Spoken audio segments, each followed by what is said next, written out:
Nice to see you again today. Hope you enjoyed yesterday's episode. Now let us dive in deeper. Welcome you to walk through this episode. Before that, just a pause. If you enjoyed the previous episode, do subscribe and press the bell button. Also, do share this with your dear and near. Now let's move on to this episode. It was those go old days in a person owning a landline telephone. Those days was a luxury.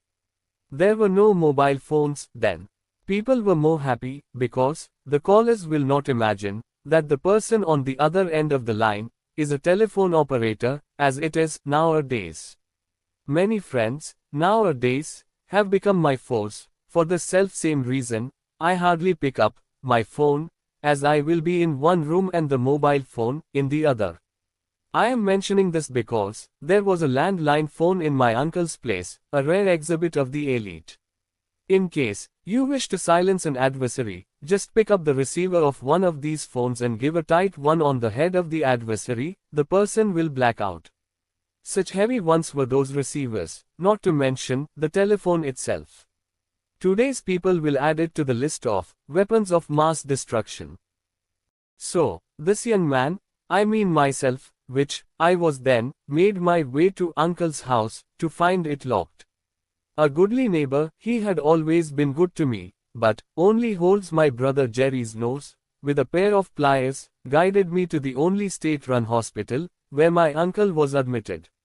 In those days, OT did not have well-equipped hospitals, except this one. Still it had its own limitations, which you will come to know as you read on. Finally, I reached the hospital to see uncle, all strapped and wired to his bed, with IV, catheter, assisted breathing equipment, etc., and Aunt May, sitting next to him, with a very sad face. In fact, by then, they were married for more than 40 years and my uncle was the one and only person, in the whole world, to take all her chidings, with a smile. Whiskey, sometimes is a good painkiller. He was a good-natured and kind man. Never once had he been angry with anyone, for that matter. I sat by his side and tried speaking to him, but he was not fully conscious to recognize me or to respond. The hospital room was a big ward, with one patient and many beds, manned or may I say, manned, by a chubby old, strict-looking sister, who was cross to everyone who came her way. Fortunately, the patient, my uncle, was beyond all these. Hence, things went well between them. She would speak to him, he would never respond. One must never get wired up in a hospital to understand the trauma and agony of the suffering person. A sad sight it was.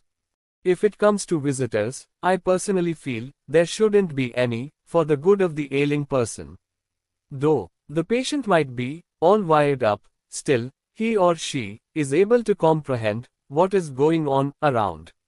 These visitors start speaking undesirable matters, as though they are in the house of mourning, failing to realize that the person in the bed is listening to, which is detrimental to the well-being of the ailing person. Well, the first person to come in was Auntie Jai, the spinster, who predicted this misfortune. After asking me to go, she had speedily packed up and reached Uti, within a gap of a couple of hours. Aunt Jai is the eldest sister of Auntie May, who is the wife of the ailing uncle.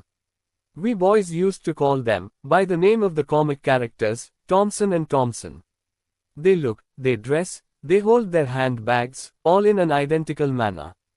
They were so attached to each other, still so detached. When they are together, they fight, nail and tooth.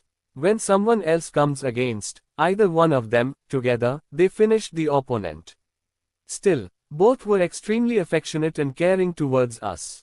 I miss them a lot, though many years have gone by since they passed away. The next visitor was our uncle Arul from Kunur, younger brother to the two sisters Jai and May. A very enterprising, jovial, kind-hearted man. Any age group will feel at home with him. A wonderful person he was. The four of us were at uncle's bedside till he breathed his last. The second day, I went out for a walk near the hospital to free up my cramped limbs and for a hot cup of tea. As I was going out, I saw two familiar faces I had seen long back. Coming closer, I realized they were our distant relatives. Both were sisters, Angel and Mary. They were themselves advanced in age and were traveling from afar. Mary was holding a big garland made of roses and asked me where they had kept the body of Uncle. I told her that he is still alive. Immediately, she shoved the garland into the nearby bushes, which she would later ask me to get to adorn Uncle's lifeless body. So, many such people visited on the second day. The outstation visitors retired to Uncle's home and the rest to their respective residences, looking forward to the final proclamation of the inevitable. The third day was quite calm and peaceful, with Uncle's health deteriorating every passing day. It was just the four of us and Uncle and of course, the good old cross sister doing her routine. The doctors have already told Auntie May to call up all the near and dear, as this was a matter of hours or days. So, nothing much for them to do. They had already given up on Uncle. Let's close for today. We'll get into the heart-rending episode tomorrow. Have a wonderful day.